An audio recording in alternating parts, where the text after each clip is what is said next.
North Korea and Russia are seeking to solidify their ties as Moscow hopes to access Pyongyang's arsenal to bolster its offensive against Ukraine in exchange for technology transfer to the reclusive regime to advance its hostile weapons ambitions. So how does a potential arms deal look to affect regional stability? What have been the implications of President Yoon's unflinching focus on tackling North Korea's threats? And do multilateral summits serve to prevent broader conflict? Welcome to Issues and Insiders. It's that time of the week yet again during which we touch upon stories here making headlines elsewhere as well. And today we delve into the various diplomatic engagements here in this part of the world. For this, I have Malene Jensen with us. Malene, welcome back. It's great to have you here. Thank you. It's nice to be back. Right. Well, let's start off then on a rather somber note. There is a very concerning scenario taking place in this region amid a summit between North Korea's Kim Jong-un and Russia's Vladimir Putin. Now, there is talk about a potential arms deal between the two leaders. What, in your opinion, are the prospects of such a collusion, and how does it look to affect regional stability here in this part of the world? Well, I think that there is a very, very big risk that they are actually going to sign this arms deal. The reason why I think so is because, first of all, it just seems very obvious. North Korea has a very clear, many very clear reasons for wishing such a deal, and so does Putin. I mean, both Russia and North Korea right now are in a position where it's very difficult for them to get weapons, technology. It's very difficult for them to trade with other nations in the world, obviously, because they're both sanctions against these countries. Moreover, if you look at the people who is traveling with Kim Jong-un at this very moment, then it doesn't seem to, well, it does seem to occur that these people might be interested in an arms deal, because North Korea is traveling alongside with their foreign minister, which makes very good sense for diplomatic reasons. But moreover, North Korea is also traveling with their maritime commander and the director of the production of military weapons right now. And this seems that North Korea might be interested in getting like these weapons deals with Russia, and also the recent reports show that probably Kim Jong-un will meet Putin at a space center, so Putin can show off his space technology, his rocket technology, which we also know that North Korea is very interested in. North Korea also already fired a ballistic missile this morning. So it really seems like there is this heavy armored personnel going with Kim Jong-un. They're meeting at, probably they're meeting at a destination that has to do with, or at least can be interpreted to have to do with military events as well. We all know that North Korea is very interested in getting this military training alongside with Russia, where North Korea is hoping that Russia and China and North Korea might do military training together, which can pressure the military training that we have between Japan, South Korea and the United States that North Korea is so angry about. So therefore, there are so many indications that this summit will probably include, to a certain extent, a weapons deal. We also know that Russia is very interested in buying weapons from North Korea. So even though we see that we have leaders from South Korea, from the United States, urging both Russia and North Korea to not do this deal, it does seem like that will be the end of the summit. Right. The two leaders, as we know, as of now, that is, on this Wednesday afternoon, the two leaders have met and they have exchanged greetings and are most likely undertaking summit talks as we speak. Malene, the Biden administration has pledged sanctions against both North Korea and Russia, additional sanctions, of course, in the case of an arms deal between the two. The concern, of course, is that Moscow will be provided with the North Korean weapons in exchange for advanced military technology going from Moscow to Pyongyang. How worried should we be about such technology transfer, keeping in mind North Korea's nuclear and, of course, missile ambitions? Well, I think mainly right now we should probably worry about Russia, because Russia will use these weapons probably right away, if they get them, they will use them in the war against Ukraine. So I think the number one concern right now is probably Russia, even though we're sitting in Asia right now, further away from Russia than North Korea. From a South Korean perspective, obviously, it is a problem, because even though North Korea is turning against Ukraine and thereby like turning their weapons against Europe, still nobody is interested in this war to continue. And moreover, from a South Korean perspective, of course, South Korean leaders, South Korean people are not interested in North Korea getting even more knowledge, even more military weapons, and posing an even bigger threat that they already are. Right, of course. Malene, with regard to South Korea's perspective now, President Yoon Suk-yeol has been keeping a consistent focus on North Korea's nuclear as well as missile ambitions. And what are your thoughts regarding this unflinching focus on security concerns raised by North Korea by the Yoon administration? Well, I think it fits very well into the international political direction that Yoon Suk-yeol is currently leading South Korea in. As we probably can all remember, Moon Jae-in was much more friendly towards Kim Jong-un and towards North Korea. But it appears that Yoon Suk-yeol is much more interested in cooperating with Japan and cooperating with the United States, and thereby much more turning his back against North Korea.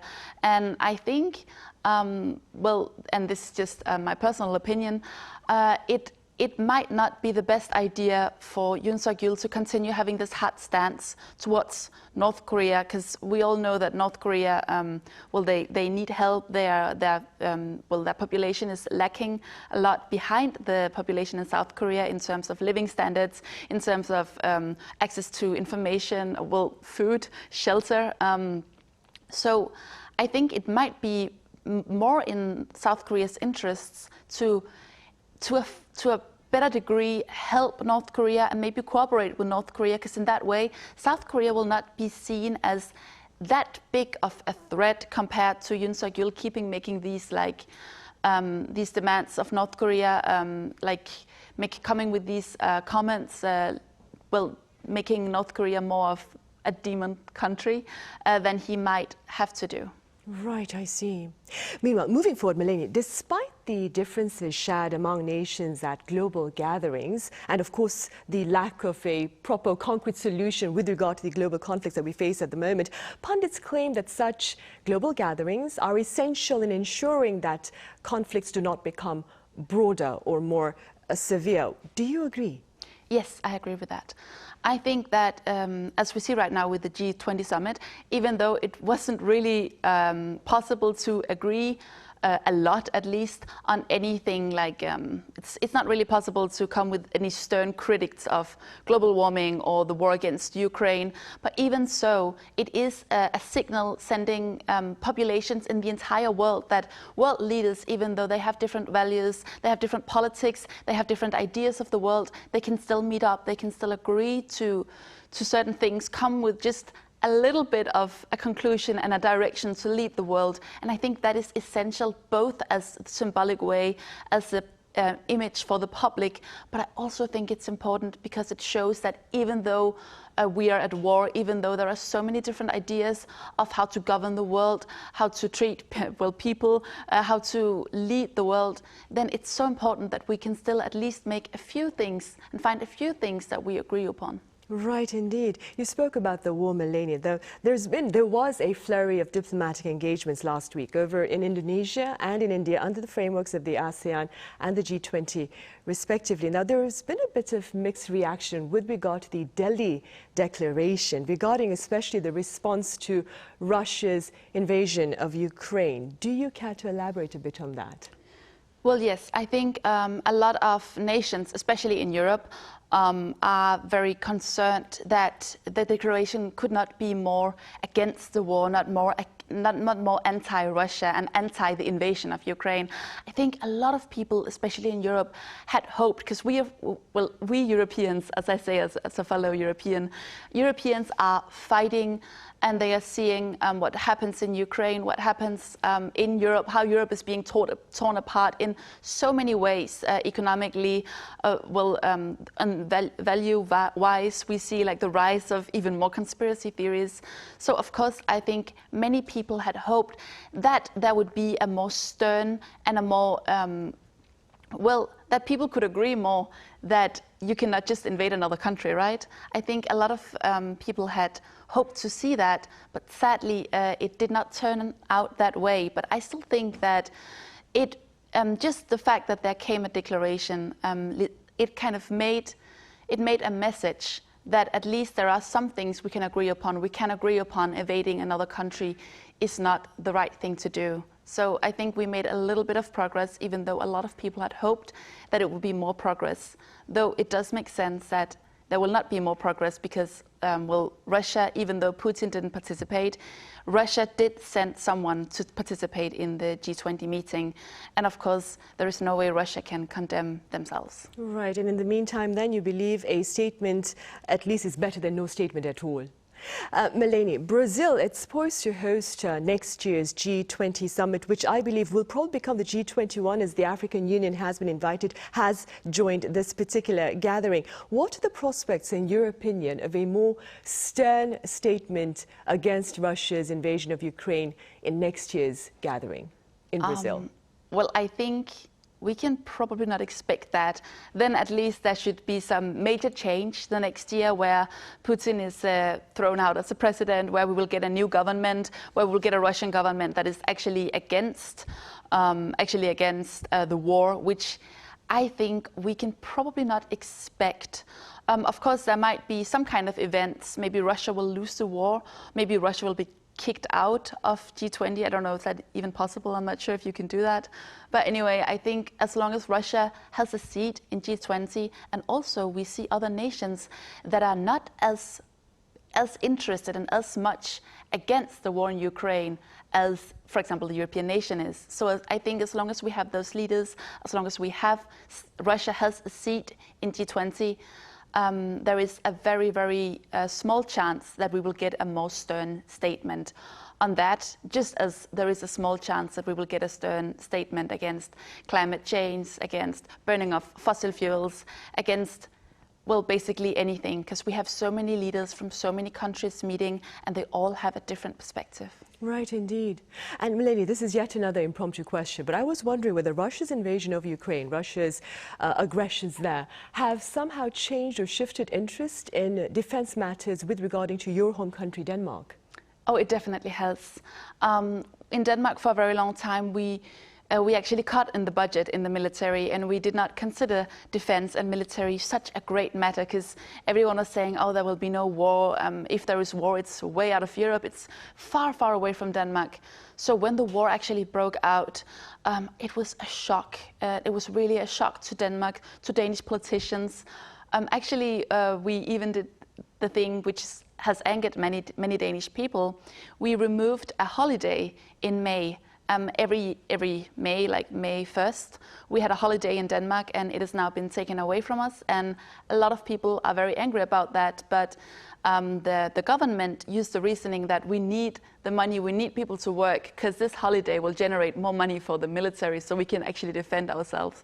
So a lot of things have changed in the Danish society, and people are a lot more focused about the defense, which has, by the way, also resulted in a lot of scandals involving the military, scandals showing that, well, our war ships are not well enough. They're not well enough off. They don't have enough people on the ships. A lot of the places where the soldiers are resting and sleeping has not been taken care of well enough. People shower in cold water and those kind of things.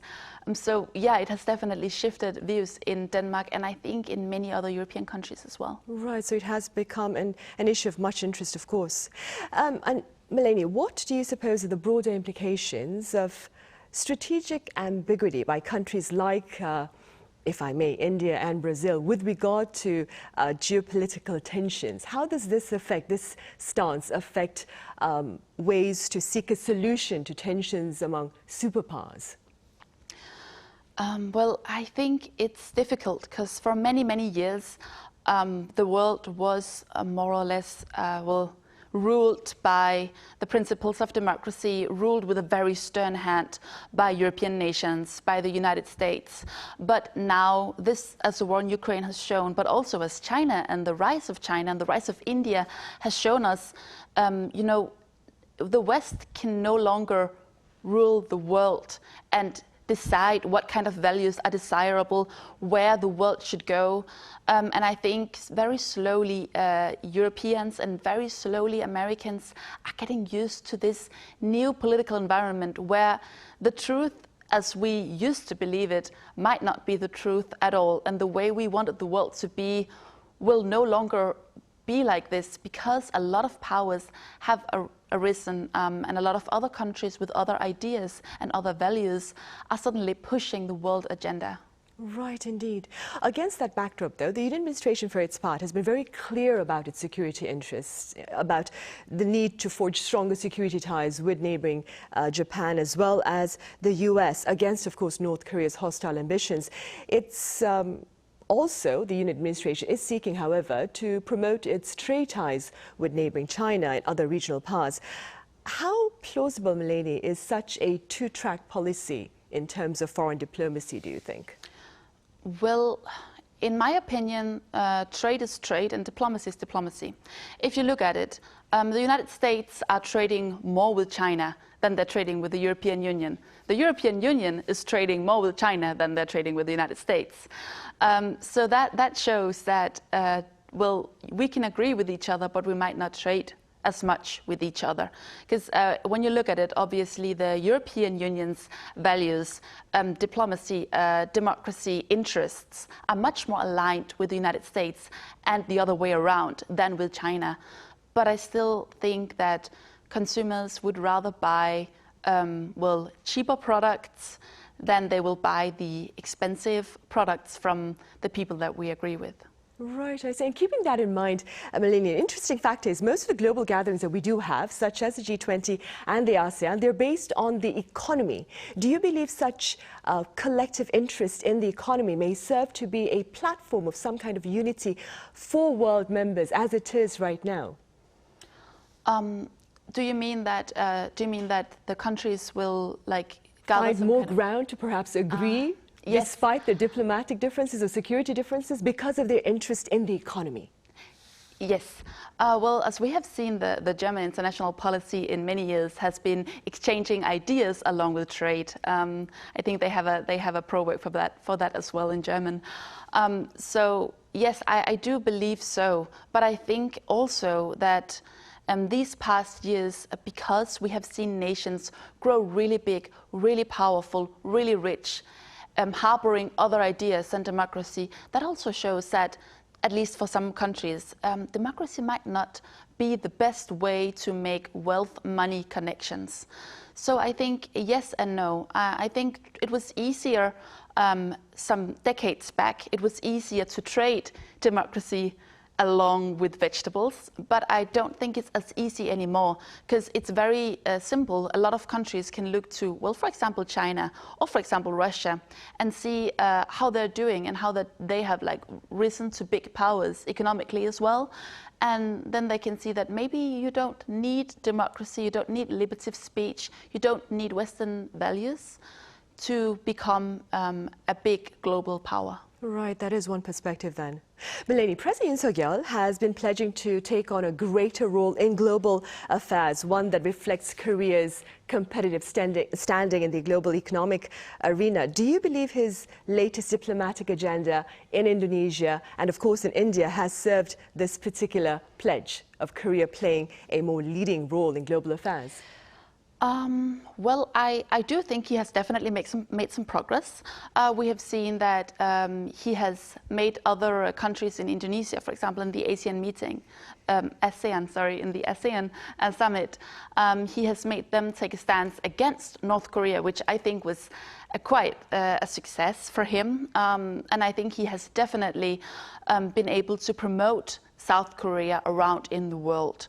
And he has done that in India and in Indonesia as well. However, whenever you speak up, there might also be backsides. And I think that the big stance that that Yoon Suk-yeol has taken against North Korea, how much he has emphasized the threat that North Korea is making right now, it can also be problematic further on, especially if North Korea actually gets this arms deal that we're talking about, that we were talking about in the beginning of the show with Russia. So it's hard to say, but I would say overall it has been a success, and Yoon Suk-yeol has really, in general as well with his presidency, he has managed to promote South Korea as well and made a lot of international ties, especially with the United States and especially with Japan as well. Right. Do you suppose South Korea at the moment is seeking to that, has expanded its weapons market as well? It has signed great deals with Poland, a European country as well. Of course, I'm sure you're aware of that. Keeping that in mind, do you suppose Korea's strength in the weapons industry would perhaps keep North Korea from further provocations in the future? Difficult to tell. I wish I could say yes to that question, but I don't think so. I think, as we have seen, South Korea has gathered up on the military, but so has North Korea. And even last year, North Korea fired so many missiles, as far as I know, as many as they had ever done. And, you know, they also fired a ballistic missile this morning. So no, I think North Korea would rather see it as a threat, a bigger threat, than actually being necessarily feeling the need to pull back and feeling the need to hide or ask for help. I don't think that's Kim Jong-un's way of doing things. Right, sadly. Unfortunately then. Yeah. Malene, what then would you highlight as some of the Yoon administration's gains from the ASEAN-related meetings that took place in Indonesia last week? You talked a little bit about how getting the ASEAN members to take a joint stance against North Korea's security threats was one. What would be some other gains? Well, I think in these kind of summits, you will always get the gain of having some kind of good talks with the other leaders and getting some, goodwill from other leaders all over the world, or at least this time in Asia, though, only. But I think that has also definitely strengthened Korea's position on the regional stage. So, yeah, I would say those, and then the North Korean, the way that Yoon Suk-yeol has made the other leaders take a stand against North Korea, those has definitely been the two biggest successes that Yoon Suk-yeol has made on this summit. I think those two, with regard to security and, of course, the economy as well then. Yeah. All right, Malene, as always, thank you so much for your time and your insights today. Thank you for having me. Right, well, that is all the time we have for this Wednesday's edition of Issues and Insiders. Thank you for watching.